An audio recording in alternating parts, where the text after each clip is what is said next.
ఒక్కసారి కొమ్మూరి గోల్డ్ కి కాల్ చేయండి. తాకట్లో ఉన్న మీ బంగారాన్ని విడిపించి మార్కెట్ ప్రైస్ కి వాళ్ళు కొనుక్కుని మిగతా డబ్బులు మీకు ఇచ్చేస్తారు. రైట్, బ్రేకింగ్ న్యూస్ వస్తున్నాం. మనం టీవీ స్క్రీన్ పై హార్మోజ్ జలసంధిలో ఇరాన్ రెవల్యూషనరీ గార్డ్ కోర్స్ 2 నౌకలపై దాడి చేశాయి.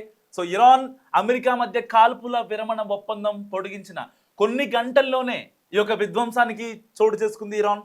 సో అక్కడ పెను సంచలనంగా మారింది. ఏం జరుగుతుందనే ఒక కాక రేపుతోంది హార్మోజ్ దగ్గర. సో దుబాయ్లోని జబెల్ అలీ పోర్ట్ నుంచి గజాయితే అనే ఒక నౌక, భారతీయ నౌక కూరత్ పోర్టుకి వెళ్తున్న ఒక భారతీయ నౌక, ఈ యొక్క చమురు షిప్. సో చాలా దాదాపుగా కొన్ని వందల కంటైనర్స్ ఉంటాయి దీంట్లో. ఆ కంటైనర్ మొత్తం ఫుల్ ఆఫ్ చమురు అనమాట. సో అలాంటి నౌక జలసంధి దాటుతున్న సమయంలో ఇరాన్ IRGC దళాలు అడ్డుకున్నాయి. సముద్ర నిబంధనలు ఆ నౌకలు ఉల్లంఘించాయని ఆరోపిస్తూ ఆ యొక్క రెవల్యూషనరీ గార్డ్స్ ఉంటారు కదా, so called revolutionary guards corps, IRGC team తమ కంట్రోల్లో తీసుకుంది. ఆ తర్వాత ఇరాన్ తీరానికి తరలించినట్టు తెలుస్తోంది. ప్రపంచ చమురులో దాదాపుగా 20% to 30% వాటా ఈ యొక్క హార్మోజ్ స్ట్రైట్ ద్వారానే జరుగుద్ది. మనం వాడే పెట్రోల్ కావచ్చు, ఇంట్లో వాడే గ్యాస్ కావచ్చు, మొత్తం 30% వాటా దీని నుంచి జరుగుద్ది. సో దీనిపై ఇరాన్ పట్టు బిగించడంతో అక్కడ ఆందోళనకర పరిస్థితులు ఏర్పడ్డాయి. ఇప్పటికే కొన్ని నౌకలపై అక్కడ దాడులు జరిగాయి. తాజాగా భారతీయ నౌకను కూడా దిగ్బంధించింది ఇరాన్. సో మరి ఇలాంటి నేపథ్యంలో ఇరాన్ ఇప్పటిదాకా భారతదేశానికి సహకరించింది అనుకుంటున్న సమయంలో ఇరాన్ ఈ దుశ్చర్యకు పాల్పడటం కరెక్టా కాదా? మనం ఇప్పుడు ఇరాన్కి సపోర్ట్ చేయాలా లేదా ఇజ్రాయిల్ అమెరికాకి సపోర్ట్ చేయాలా? మస్తు కామెంట్ చేసే ప్రయత్నం చేయండి. తాజాగా భారతీయ నౌకను హార్మోజ్ స్ట్రైట్ దగ్గర దిగ్బంధించింది ఇరాన్. సో ఎట్టి పరిస్థితుల్లో IRGC దళాలు భారతీయ నౌకను స్వాధీనం చేసుకోవడంపై ఇటు భారతీయ విదేశాంగ శాఖ స్పందించింది, చాలా సీరియస్ అయింది. ఇరాన్ దౌత్యవేత్తలతో ప్రస్తుతం సంప్రదింపులు జరుగుతోంది. అయితే సిబ్బంది క్షేమంగా ఉన్నారు, బట్ షిప్ మాత్రం కంప్లీట్గా డ్యామేజ్ అయిపోయింది. అయితే ఆ చమురు మొత్తం, ఆ కంటైనర్లోని చమురు మొత్తం కిందకి దిగిపోయింది. సో సముద్రంలో పడిపోయింది. ఇదొక గుజరాత్లోని రీసెంట్గా కట్టినటువంటి మూంద్రా పోర్టుకి రావాల్సిన ఒక చమురు నౌక ఒక్కసారిగా నిలిచిపోవడంతో దేశవ్యాప్తంగా ఇంధన నిల్వలపై చమురు ప్రభావం పడే ఛాన్స్ ఉంది. అందుకే ఇప్పటికే భారత్ ప్రత్యామ్నాయ మార్గాలను కూడా అన్వేషిస్తోంది. అమెరికా ఇరాన్ యుద్ధం వల్ల ఇప్పటికే హార్మోజ్ రూట్లో ప్రయాణించే నౌకల సంఖ్య ఆల్మోస్ట్ తగ్గిపోయింది. ఎందుకంటే ఇరాన్కి భయపడి ఏ నౌక కూడా యొక్క హార్మోజ్ నుంచి రావాలంటే భయపడిపోతుంది. ప్రస్తుతం అక్కడ వాణిజ్య నౌకలకు భద్రత లేకపోవడం ఒక రకంగా ఆందోళన కలిగిస్తోంది. ఎందుకంటే ఇరాన్ ఏ షిప్ని లేపేస్తుందో అర్థం కావట్లేదు. రీసెంట్గా అంటే కొన్ని గంటల క్రితం లైబీరియన్ ఒక నేషనల్ ఫ్లాగ్తో వస్తున్న షిప్ని, ఇది కూడా చమురు కంటైనర్స్తో ఉందన్నమాట. చమురు దాదాపుగా 20 లక్షల బ్యారెళ్ళ చమురు ఉంది అండ్ 20 లక్షల బ్యారెళ్ళ శుద్ధి చేసినటువంటి ఫ్యూయల్ ఉంది. అంటే మనం డైరెక్ట్గా వాడతాం కదా, కార్లలో కానీ లేకపోతే బళ్ళల్లో కానీ వాడతాం కదా, అలాంటి డీజిల్ పెట్రోల్ ఉందన్నమాట. కంప్లీట్గా అది ప్యూరిఫై చేసినటువంటి ఆయిల్. అలాంటి నౌకపై ఇరాన్ డైరెక్ట్గా తన మిసైల్ని పంపించేసింది అండ్ సీ మైన్స్ని కూడా యాక్టివేట్ చేసింది. సముద్ర అంతర్భాగంలో ఉంటాయి.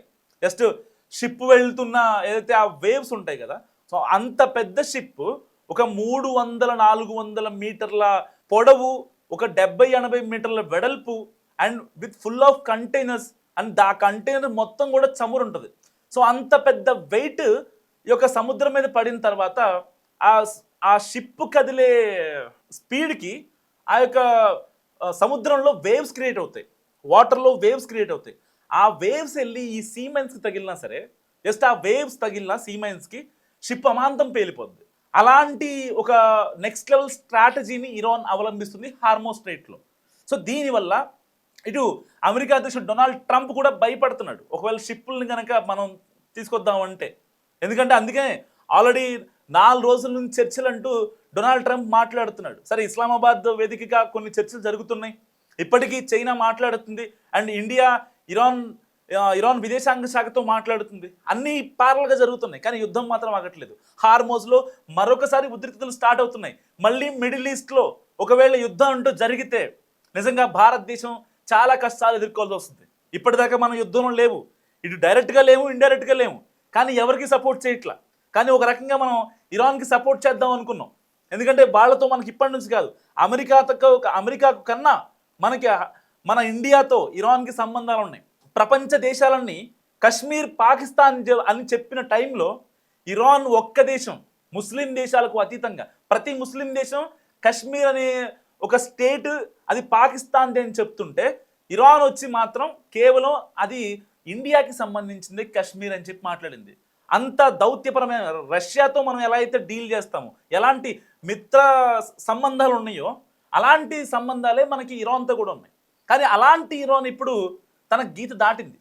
అంటే మనల్ని రెచ్చగొడుతుందా, లేకపోతే మన సపోర్ట్ కావాలనుకుంటుందా? సో దానికోసం ఇప్పుడు విదేశాంగ శాఖతో భారతీయ అధికారులు మాట్లాడుతున్న పరిస్థితి. సో ఇరాన్ అమెరికా మధ్య యుద్ధం క్రమంగా యుద్ధ మేఘాలు కమ్ముకుంటున్నాయి. ఇరు దేశాల మధ్య రెండో విడత ఇస్లామాబాద్ వేదికగా జరగాల్సిన చర్చలు ఉండగా అది కాస్త వెనక్కు వెళ్ళింది. ఈ నేపథ్యంలో కాల్పుల విరమణ పొడిగించినట్లు అమెరికా అధ్యక్షుడు ట్రంప్ స్వయంగా ప్రకటించారు.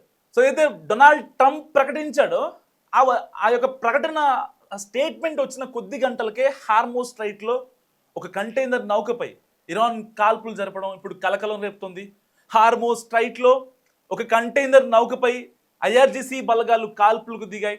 దీన్ని UK maritime trade operation centres కూడా వెల్లడించింది. అవును, వాళ్ళు చేశారు అని దాడినని చెప్పి. సో కాల్పులకు ముందు గన్ బోట్ నౌకకు ఎలాంటి హెచ్చరికలు చేయలేదని. అయితే ఒక పెద్ద షిప్ ఉందనుకోండి, ఆ షిప్ ముందు ఒక చిన్న నౌక ఉంటుంది. అంటే ఈ యొక్క కమ్యూనికేషన్ పాస్ చేయడం కోసం హార్మోస్ స్ట్రైట్ దాటాలా వద్దా, లేకపోతే ఎంత దూరంలో లంగర్ వేసుకోవాలి, ఒకవేళ మేము యాక్సెస్ చేయొచ్చా, వెళ్ళొచ్చా అని జస్ట్ వాళ్ళ కమ్యూనికేషన్ కోసం ఒక చిన్న మరబోట్ లాంటిది వాడతారు. అంత పెద్ద షిప్ పద్దాక వెళ్ళాలంటే కష్టం కదా.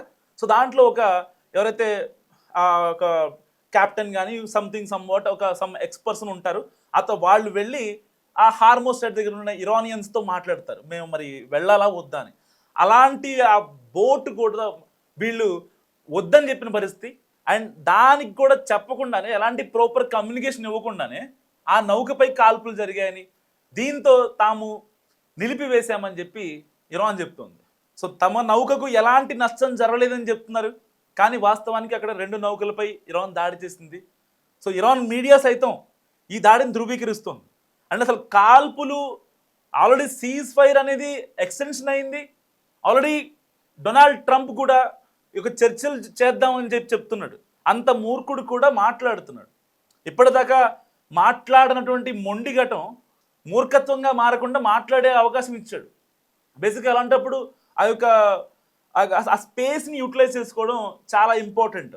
సో అంటే పవన్ కళ్యాణ్ డైలాగ్ ఉంటుంది కదా, ఎక్కడ నెగ్గాలో కాదు ఎక్కడ తగ్గాలో తెలిసిన వాడే అంటారు కదా. సో ఇప్పుడు ఇరాన్ ఇన్ని రోజులుగా ప్రపంచ దేశాలన్నింటినీ చాలా చాలా జాగ్రత్తగా అదింపెట్టుకుంది. ఎలా అయితే మనం చేతిలో వాటర్ పోసుకుంటే ఇలా దగ్గరగా పట్టుకుంటే వాటర్ మిగులుతాయి, అదే దూరంగా వేస్తే వాటర్ అన్ని కింద పడిపోతాయి. సేమ్ స్ట్రాటజీని ఇరాన్ అవలంబించింది. ఫైన్, బాగుంది. ఇన్ని రోజులుగా అదొక 45 రోజులుగా యుద్ధం జరుగుతున్నా ఎవరు కూడా ఇరాన్ని పల్లెత్తి మాట అనలేదు. అవును, ఖమేనీని చంపేశారు కాబట్టి అమెరికాకి మెంటల్ ఎక్కిస్తుంది, అమెరికాకి లిటరల్లీ ఉచ్చబోయిస్తుంది చెప్పి మాట్లాడుకున్నాం మనం. కానీ వాస్తవానికి జరిగేది ఏంటి?